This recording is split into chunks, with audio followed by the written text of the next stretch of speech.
दिल से जो बातें निकलती है असर रखती है पर नहीं मगर तौक़ते परवाज़ रखती है। কবি বলেন দিল থেকে যে কথা উচ্চারিত হয় মুখের কথা আর মনের কথা ভিন্ন রকম। মন থেকে যে কথা জিহ্বা দিয়ে উচ্চারিত হয় এই কথার প্রভাব বিস্তার করে, ডানা না থাকলে উড়তে সক্ষম হয়। কন্যা সুবহানাল্লাহ। আল্লাহ রাব্বুল আলামিন বলেন সুবহানাল্লাযী আসরা বিআবদিহি লাইলাম মিনাল মাসজিদিল হারামি ইলাল মাসজিদিল আকসাল্লাযী বারাকনা হাওলাহু লিনুরিয়াহু মিন আয়াতিনা ইন্নাহু হুয়াস সামিউল বাসীর। আল্লাহ রাব্বুল আলামিন বলেন পরম পবিত্র মহিমাময় সে আল্লাহ যিনি তার প্রিয় বান্দাকে মাহবুবকে মসজিদে হারাম থেকে মসজিদ আকসা পর্যন্ত আমার ভাইরা মসজিদে আকসা থেকে আরশে আজিম পর্যন্ত আল্লাহ রাব্বুল আলামিন তার পেয়ারা হাবিব বিশ্বনবী মুহাম্মদ আরবি সাল্লাল্লাহু আলাইহি ওয়াসাল্লামকে আপন দিদারে ধন্য করার জন্য আল্লাহ পাক তার সান্নিধ্যে ডেকে নিয়েছেন। কন্যা সুবহানাল্লাহ।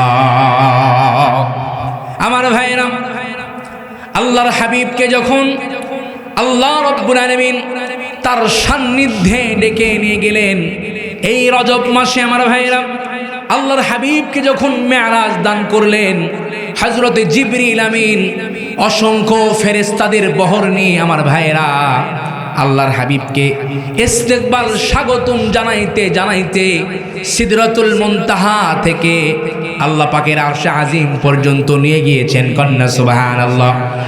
তারপরে বিশ্বনবী মুহাম্মদুর রাসূলুল্লাহ সাল্লাল্লাহু আলাইহি ওয়াসাল্লাম আমার ভাইরা যখন আল্লাহ রাব্বুল আলামিনকে সর্বপ্রথম দেখেছেন আল্লাহর হাবিব পড়ছেন আত-তাহিয়াতু লিল্লাহি ওয়াস-সালাওয়াতু ওয়াত-তাইয়্যিবাত আসসালামু আলাইকা আইয়ুহান নাবিয়্যু ওয়া রাহমাতুল্লাহি ওয়া বারাকাতুহু আসসালামু আলাইনা ওয়া আলা ইবাদিল্লাহিস সালিহিন।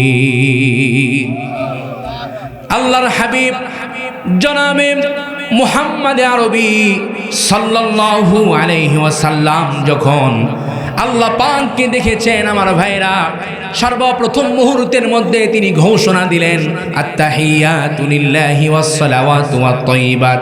ওগো আল্লাহ রব্বুল আলামিন আমি রাসূলের দেহ অঙ্গ প্রত্যঙ্গ দ্বারা যত প্রশংসা হওয়া দরকার সব কিছু আমি আপনি আল্লাহ রব্বুল আলামিনের জন্য নিবেদিত করলাম।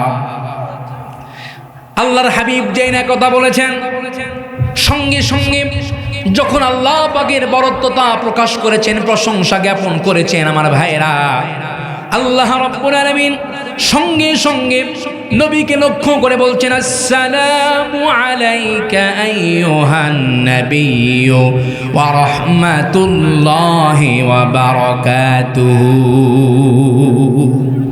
আল্লাহ পাক বলেন নবী হে আমি আল্লাহর পক্ষ থেকে যত রহমত মাগফিরাত দয়া ভালোবাসা নিবেদন করা দরকার আপনি নবীর জন্য সব কিছু নিবেদিত করে দিলাম। কন্যা সুবহানাল্লাহ।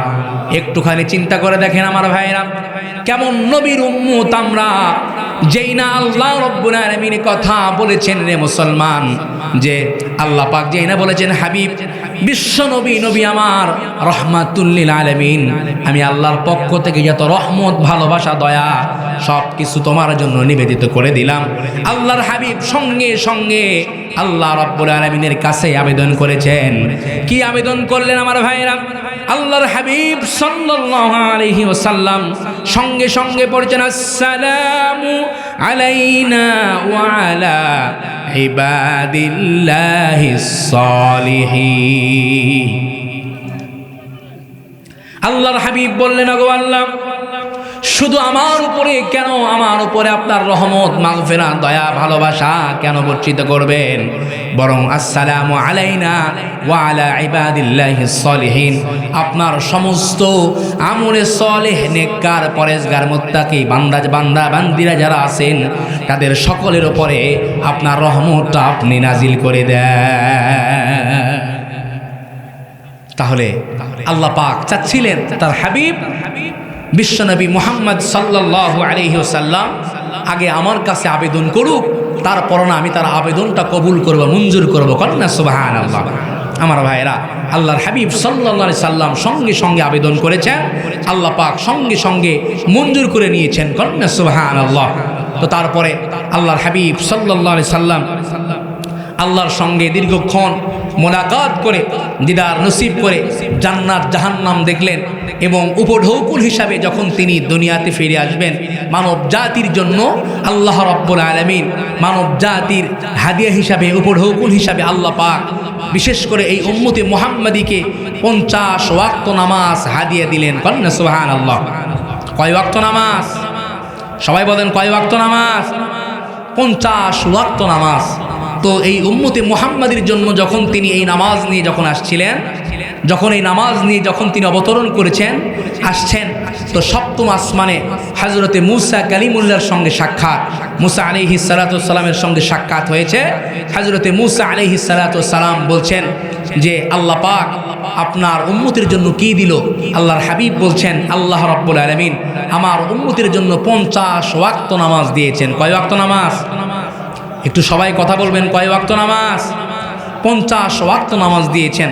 হযরতে মূসা আলাইহিস সালাতু ওয়াস সালাম বললেন যে মুহাম্মদ আপনার উম্মতরা অত্যন্ত দুর্বল হবে, এই 50 ওয়াক্ত নামাজ তারা কখনো পড়তে পারবে না, সুতরাং আপনি আল্লাহর কাছে যান, আল্লাহর কাছে গিয়ে আবেদন করে কিছু নামাজ একটু কমায় নিয়ে আসেন, তাহলে আপনার উম্মতের জন্য একটু হালকা হবে, তাদের জন্য সহজ হয়ে যাবে। আমার প্রিয় ভাইরা, তো আল্লাহর হাবিব সাল্লাল্লাহু আলাইহি ওয়াসাল্লাম আল্লাহর কাছে আবার চলে গিয়েছেন। আল্লাহ পাক এই 50 ওয়াক্তের মধ্য থেকে 5 ওয়াক্ত কমিয়ে দিয়েছেন। কয় ওয়াক্ত? 5 ওয়াক্ত নামাজ কমিয়ে দিয়েছেন। এবার 45 ওয়াক্ত নামাজ নিয়ে যখন তিনি আসছেন, আবারও মূসা আলাইহিস সালাতু ওয়াস সালামের সঙ্গে সাক্ষাৎ। কয় ওয়াক্ত নামাজ কমাইছে? 5 ওয়াক্ত। এই 5 ওয়াক্ত নামাজ কমাইলে হবে না, যাও আরো কমাইয়া নিয়ে আসো।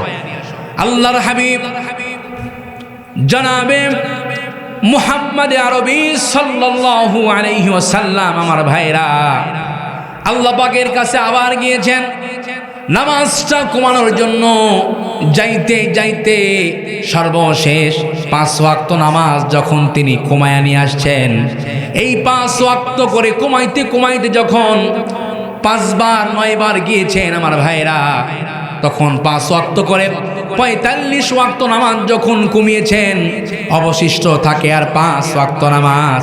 এই 5 ওয়াক্ত নামাজ নিয়ে যখন বিশ্ব নবী মুহাম্মদ আরবি সাল্লাল্লাহু আলাইহি ওয়াসাল্লাম যখন আসছিলেন, হযরতে মূসা কালিমুল্লাহর সঙ্গে সাক্ষাৎ হয়েছে। হযরতে মূসা আলাইহিস সালাতু ওয়াস সালাম আবার বলেছেন আমার ভাইরা যে নবী গো আপনার উম্মতরা অত্যন্ত দুর্বল হবে, তারা এই 5 ওয়াক্ত নামাজ ঠিকঠাক মতো আদায় করতে পারবে না, আপনি আবারও আল্লাহর কাছে গিয়ে আরো কিছু কমায়া নিয়ে আসেন। কিন্তু বিশ্ব নবী লজ্জাবনত হওয়ার কারণে, শর্মিন্দা হওয়ার কারণে আমার ভাইরা আল্লাহর কাছে আর তিনি দ্বিতীয়বার যায় নাই। এই 5 ওয়াক্ত নামাজ নিয়ে যখন তিনি আসছিলেন আমার ভাইরা, আল্লাহ রাব্বুল আলামিন হযরতে জিবরিল আমিনের মাধ্যমে সঙ্গে সঙ্গে জানাইয়া দিলেন আমার ভাইরা নবী আমার আপনার উম্মতকে আমি আল্লাহ রাব্বুল আলামিন 50 ওয়াক্ত নামাজ দিয়েছিলাম, আপনার উম্মতরা দুর্বল হওয়ার কারণে কমাইতে কমাইতে আমি আল্লাহ পাক অবশিষ্ট 5 ওয়াক্ত নামাজ দিয়েছি। ও আমার বন্ধু, আমার প্যারা হাবিব জনাবে মুহাম্মদ আরবি সাল্লাল্লাহু আলাইহি ওয়াসাল্লাম আপনার উম্মতরা যদি এই 5 ওয়াক্ত নামাজ যথারীতি গুরুত্ব সহকারে আর জামাতের সাথে আদায় করে, আমি আল্লাহ রাব্বুল আলামিন আপনার উম্মতের আমলনামায় পুরা 50 ওয়াক্ত নামাজ আদায় করার সওয়াব দান করব। একটু চিন্তা করে দেখেন আমার ভাইরা, সেই মুসলমান আজ আমরা নামাজ পড়ি না, নামাজ পড়ি তাও আবার নামাজ ঠিকঠাক মতো হয় না। কথা বলেন ঠিক কিনা? বিশ্বনবী জনাবে মুহাম্মদ রাসূলুল্লাহ সাল্লাল্লাহু আলাইহি ওয়াসাল্লামের সামনে একজন এসে সালাত আদায় করেছেন। আল্লাহর হাবিব সাল্লাল্লাহু আলাইহি ওয়াসাল্লাম সেই ব্যক্তির সালাত সমাপনতে আবার বললেন, বিশ্বনবী বললেন, তুমি আবার নামাজ পড়ো, তোমার নামাজ হয় নাই। এভাবে রাসূলুল্লাহ সাল্লাল্লাহু আলাইহি ওয়াসাল্লাম তিনবার তাকে সালাত দোহরাইলেন আমার ভাইরা। এরপরে ব্যক্তি জিজ্ঞাসা করেছেন, ইয়া রাসূলুল্লাহি, ইয়া হাবিবাল্লাহ, আমার নামাজ কেন হয় নাই? আল্লাহ রাসূল বলছেন, লা সালাতা লা ইউকিমু সালবুহু ফির রুকু। রুকুর ভিতরে যদি মেরুদণ্ড সোজা না হয় তাহলে তার নামাজ হবে। আমরা নামাজ পড়ি, ওইটা আমি বলি মুরগিতে আদার খাওয়ার মতন। মুরগির আদার খাওয়া বোঝেন? কোন রকম ঠকর ঠকর ঠকর ঠকর, ঠিক কিনা? নামাজে আসছেন, যত রকম চিন্তা ভাবনা, দোকান খোলা রাখছেন, কাকে বসাইয়া দিয়ে রাখছেন, কত রকম টেনশান, জমির মধ্যে মানুষ লাগাইয়া দিয়ে আসছেন, আরো কত রকম টেনশান, সব হিসাব নিকাশ আমাদের নামাজের মধ্যে আছে না নাই? কথা বলেন, আছে না নাই? বিশ্বাস করেন গোবিন্দগঞ্জের মুসলমান, এই নামাজ দিয়ে এই দুনিয়াতে আর কিছু না হোক, কাল কিয়ামতের ময়দানে আল্লাহর জান্নাতে যাওয়া যাবে। এই নামাজ আমাদেরকে আরো ধ্বংসের অতল তলদেশে নিয়ে যাবে। আল্লাহ রাব্বুল আলামিন কোরআনে কারীমের ভিতরে, কোরআনে কারীমের মধ্যে আল্লাহ রাব্বুল আলামিন বলেন, ফাওয়াইলুল লিল মুসাল্লিন আল্লাযীনা হুম আন সালাতিহিম সাহুন। ধ্বংস আল্লাহ পাক বলেন, ফাওয়াইলুল লিল মুসাল্লিন। ওয়াইল হলো, ওয়াইলুন ইসমুম মিন ওয়াদি জাহান্নাম। ওয়াইল হলো জাহান্নামের একটি উপত্যকার নাম, জাহান্নামের একটি স্থানের নাম, জায়গার নাম। আর এই উপত্যকায় তারা থাকবে আল্লাযীনা হুম আন সালাতিহিম সাহুন, যারা তাদের নামাজের ব্যাপারে বেখেয়াল থাকবে, যারা তাদের নামাজের ব্যাপারে উদাসীন থাকবে। আমার ভাইয়েরা, তাহলে চিন্তা করে দেখেন, নামাজ পড়ি আমরা, নামাজ আল্লাহ পাক আমাদেরকে দিয়েছেন জাহান্নামে এবং ধ্বংস হওয়ার জন্য নাকি অন্য কোথায় যাওয়ার জন্য? সবাই বলেন, কোথায় যাওয়ার জন্য? জান্নাতে যাওয়ার জন্য। কোথায় যাওয়ার জন্য? জান্নাতে যাওয়ার জন্য। আমার কথা কি আপনারা বুঝতেছেন? হ্যাঁ? তাহলে আমার ভাইয়েরা, আল্লাহ পাক বলছেন, ফাওয়াইলুল লিল মুসাল্লিন আল্লাযীনা হুম আন সালাতিহিম সাহুন। জোরে বলেন আল্লাহু আকবার। আল্লাহ পাক বলেন, ওয়াইলুন ইসমুম মিন ওয়াদি জাহান্নাম। ওয়াইল হলো জাহান্নামের একটি উপত্যকার নাম, জাহান্নামের একটি স্থানের নাম, জাহান্নামের একটি জায়গার নাম। আর এই উপত্যকায় তারা থাকবে আল্লাযীনা হুম আন সালাতিহিম সাহুন, যারা তাদের নামাজের ব্যাপারে বেখেয়াল থাকবে। তাহলে বেখেয়াল কারা? উদাসীন কারা? এখন এই উদাসীনের তাফসীর ব্যাখ্যা এসেছে, মন চাইলে মসজিদে যায় আর মন না চাইলে মসজিদে যায় না। মন চাচ্ছে মসজিদে গিয়ে নামাজ পড়তেছে, মন চাচ্ছে না মসজিদে যাচ্ছে না, এমন নামাজে আমাদের গোবিন্দগঞ্জ আছে না নাই? কথা বলেন, আছে না নাই? তাহলে এই উদাসীনের ব্যাখ্যা এসেছে এই নামাজে আমাদের সমাজে মোট 5 প্রকার। কয় প্রকার? কথা বলেন, কয় প্রকার? 5 প্রকার। নাম্বার 1, সাপ্তাহিক নামাজি। নাম্বার 1 কি? সাপ্তাহিক নামাজি। সপ্তাহের যে 7টা দিন, 6 দিনের কোনো খবর নাই, শুধু জুমার নামাজে মসজিদে পাওয়া যায়, এমন নামাজে মনে হয় আমাদের গাইবান্ধাতে নেই। কথা বলেন, আছে না নাই? 2 নম্বর হলো মাসিক নামাজি। বছরে 11টি মাস চলে যায়, প্রত্যেকটা দিন চলে যায়, কোনো খবর নাই আমার ভাইরা, শুধু রমজান মাসে মসজিদে পাওয়া যায়, এমন নামাজে আমাদের গোবিন্দগঞ্জে আছে না নাই? 3 নম্বর হলো সিজনাল নামাজি। যখন সিজন আছে মসজিদে আসে, সিজন নাই নামাজের কোনো খবর নাই। সিজন হচ্ছে যখন দেখবেন সবে বরাত, সবে কদর যখন আসে, মসজিদে উপচে পড়া ভিড়, বাতাস আর খাঁকড়াই নিয়ে মারামারি আছে না নাই? কথা বলেন, আছে না নাই? এই সবে কদর সবে বরাত যখন আসে মসজিদে উপচে পড়া ভিড়, আর কোনো খবর নাই। প্রিয় ভাইয়েরা, এই সকল নামাজে আমাদের সমাজে আছে না নাই? 4 নম্বর হলো বাৎসরিক নামাজি আমার ভাইয়েরা। বৎসরে 365 দিন চলে যায়, কোনো খবর নাই। মসজিদের বারান্দায় ভুলেও যায় না, নামাজ আদায় করে না। যখন দেখবেন ঈদুল ফিতর, ঈদুল আজহা আসে, ঈদগাহের সামনে কাতারে বক্তব্য দেয়, আছে না নাই? সবাই বলেন আছে না নাই? 5 নম্বর হলো জানাজা নামাজি। বাড়ি থেকে মসজিদ 5-7 হাত দূরত্ব আমার ভাইয়েরা, কিন্তু কখনো মসজিদে যায় না, শুধু অজুহাত দেয়, গোসল করি নাই, শরীর পাক পবিত্র হয় নাই, আরো অনেক রকমের অজুহাত। ওই নেতার কাছে যখন দেখবেন গভীর রাত্রে যখন ফোন আসে, তোমার অমুক লোক মারা গেছে, দীর্ঘ 2-3 ঘন্টা জার্নি করে গাড়ি চালায় ড্রাইভ করে সুন্দর করে নেতা দীর্ঘ 2-3 ঘন্টা গাড়ি জার্নি করে আমার ভাইরা তারা জানাজায় অংশগ্রহণ করে। আপনি নামাজ পড়ে দেখবেন সামনে কাতারে আপনার কোনো জায়গা নাই, আর ওই ব্যক্তি একেবারে দেখেন জার্নি করে সামনে কাতারে মাইকের ফোন নিয়ে বক্তব্য দেয়। এমন নামাজি আমাদের বাংলাদেশে আছে না? না। আল্লাহ রাব্বুল আলামিন বলেন এই 5 প্রকার নামাজিদের জন্য ধ্বংস অনিবার্য আমার ভাইরা। এই জন্য আল্লাহ পাক বলছেন, নামাজ পড়ি আমরা, কি পড়ি? নামাজ হয় না। নামাজ পড়ি তো কি পড়ি নিজেই জানি না। নামাজ পড়ি তো নামাজ হয় না। নামাজ পড়ি আমরা ইমানদারদের নামাজ পড়ি না, নামাজ পড়ি মুনাফিকদের নামাজ। কারণ মুনাফিকদের নামাজের বয়ান আল্লাহ রাব্বুল আলামিন কোরআনে কারিমে করেছেন। আল্লাহ রাব্বুল আলামিন বলেন মুনাফিকরা কেমনে নামাজ আদায় করে। আল্লাহ রাব্বুল আলামিন বলেন, وَإِذَا قَامُوا إِلَى الصَّلَاةِ قَامُوا كُسَالَى يُرَاءُونَ النَّاسَ وَلَا يَذْكُرُونَ اللَّهَ إِلَّا قَلِيلًا। মুনাফিকরা যখন নামাজে দাঁড়ায় অত্যন্ত আলস্য ভঙ্গি দিয়ে নামাজে দাঁড়ায়, এরা আমি আল্লাহকে খুব কমই স্মরণ করে। এই জন্য দেখেন না আমার ভাইয়েরা, সুবহান রব্বিয়াল আলা, সুবহান রব্বিয়াল আযীম, রুকুর ভিতরে সেজদার মধ্যে ইমাম সাহেব যদি 3 বারের জায়গায় 5 বার 7 বার তাসবিহগুলো পড়ে, পেছন থেকে একদল গলা খাকরানি শুরু করে দেয়। আছে না না?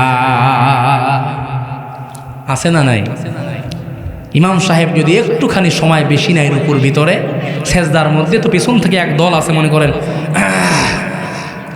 একজন মনে করেন তাল মারছে, তো সাথে তাল মিলানোর আরো বহু লোক তাল মিলাই। আছে না নাই? প্রিয় ভাইয়ের আছে না নাই? তো এই তার মানে লম্বা সময় ধরে ওনার আর সেজদা দিতে মন চায়। রুকুর মধ্যে একটু বেশি সময় নিলে উনি আর মাজা সোজা করতে পারে। এই নামাজ দিয়ে বিশ্বাস করেন কাল কিয়ামতের ময়দানে আর কিছু না হোক, কিন্তু এই নামাজ আল্লাহর জান্নাতে আমাদেরকে নিয়ে যাবে। এই জন্য নামাজ পড়তে হবে। বিশ্ব নবী মুহাম্মদুর রাসূলুল্লাহ সাল্লাল্লাহু আলাইহি ওয়াসাল্লাম যে তরিকায় সালাত আদায় করতে বলেছেন আমার ভাইরা, যে তরিকায় নামাজের ট্রেনিং দিয়েছেন বিশ্ব নবী, আমি আমার ভাষায় বলি, সালাত আদায় করবেন, জীবন্ত নামাজ পড়বেন, জীবন্ত নামাজ। বলবেন হুজুর জীবন্ত নামাজ আবার কেমনে? জীবন্ত নামাজ হলো সেই নামাজ, ইমানদার বিপদে পড়বে, মুসিবতে পড়বে আমার ভাইরা, যখন বিপদে পড়বে মুসিবতে পড়বে সঙ্গে সঙ্গে ইমানদার নামাজের মধ্যে দাঁড়ায়া যাবে। কন্যা সুবহানাল্লাহ। কারণ বিপদে পড়বে, মুসিবতে পড়েছেন, আল্লাহ রাব্বুল আলামিন কোরআনে কারীমের মধ্যে আল্লাহ পাক শিক্ষা দিচ্ছেন আমার ভাইরা।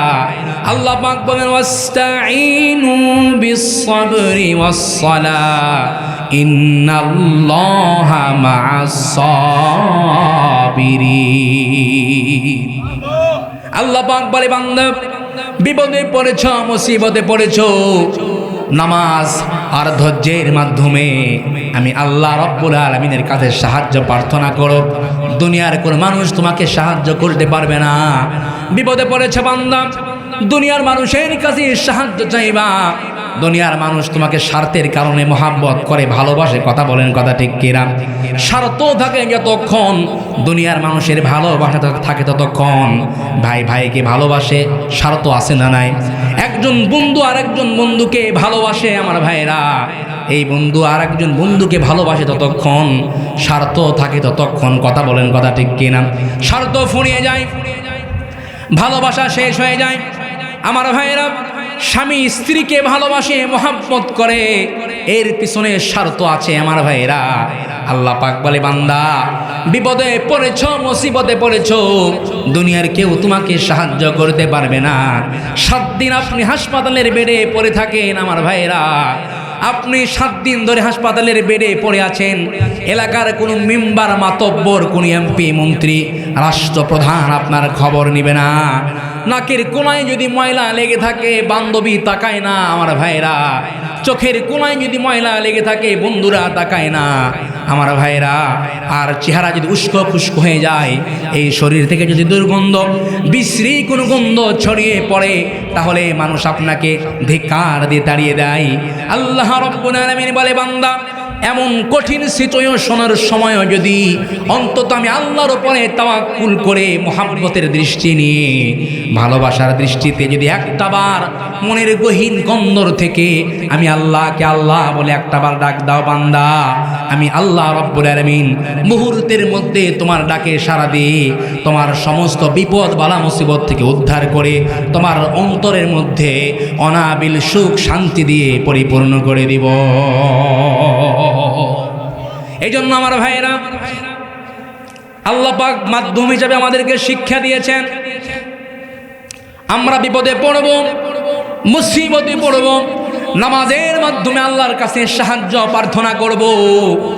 আজ কোন মানুষ আমরা শান্তির মধ্যে নাই আমার ভাইয়েরা, প্রত্যেকটা মানুষ টেনশন নিয়ে, হতাশাগ্রস্ত হৃদয় নিয়ে, দুশ্চিন্তা নিয়ে জীবনযাপন করছি, কথা বলেন কথা ঠিক কিনা?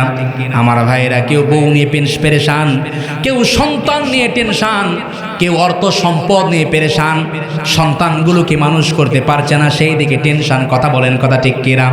আমার ভাইয়েরা, আজকের এই মাহফিল থেকে গভীর রাত্রি হয়ে গিয়েছে, বাড়িতে যখন যাবেন, বাড়িতে যাওয়ার পরে ঠান্ডা পানি দিয়া ওযু বানায়া আমার ভাইরা যদি 2 রাকাত তাহাজ্জুদের নামাজ আদায় করে, এই নামাজ আদায় করে আল্লাহ পাক যে মেরাজে নামাজ দিয়েছিলেন, 2 রাকাত তাহাজ্জুদের নামাজ আদায় করে যদি মনের গহীন কন্দর থেকে হৃদয়ের সবটুকু শক্তি উজাড় করে আমার আল্লাহকে একটাবার আল্লাহ বলে ডাক দেন আমার ভাইরা, বিশ্বকবি, কবি সম্রাট আল্লামা ইকবাল রহমতুল্লাহি আলাইহি বলেছেন, दिल से जो बात निकलती है,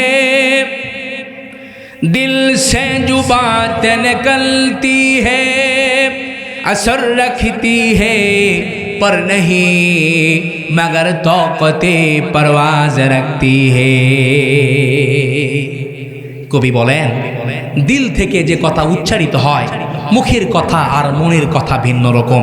মন থেকে যে কথা জিহ্বা দিয়ে উচ্চারিত হয়, এই কথার প্রভাব বিস্তার করে, ডানা না থাকলে উড়তে সক্ষম হয়। কন্যা সুবহানাল্লাহ। তার মানে হলো, বান্দা যখন হতাশাগ্রস্ত হৃদয় নিয়ে, দুশ্চিন্তা নিয়ে, টেনশন হৃদয় নিয়ে, শান্তির মধ্যে নাই আমার ভাইরা, এমন ব্যথিত অন্তর নিয়ে ঠান্ডা পানি দিয়া ওযু বানায়া যদি 2 রাকাত নামাজ আদায় করে, চোখ বন্ধ করে মনের গহীন কন্দর থেকে হৃদয়ের সবটুকু শক্তি উজাড় করে আমার ভাইরা যদি একটাবার আল্লাহকে আল্লাহ বলে ডাক দেয় আমার ভাইরা, আল্লাহ রব্বুল আলামিন সঙ্গে সঙ্গে ৭০ বার সাড়া দিয়ে, তার ডাকে সঙ্গে সঙ্গে ৭০ বার সাড়া দিয়ে বলে, বান্দারে, বান্দা তোমার যে সাহারা রগ আছে, বান্দা তোমার যে সাহারা রগের উপরে তোমার মাথাটা বসানো আছে, বান্দা আমি আল্লাহ রব্বুল আলামিন তোমার সেই সাহারা রগের থেকেও বেশি নিকটে। তাহলে আমার ভাইয়েরা, আমার আল্লাহর থেকে এত নিকটে, এত দয়ালু, এত ভালো আমাকে আর কেউ বাসতে পারবে ভাই? কথা বলেন, সবাই বলেন, বাসতে পারবে?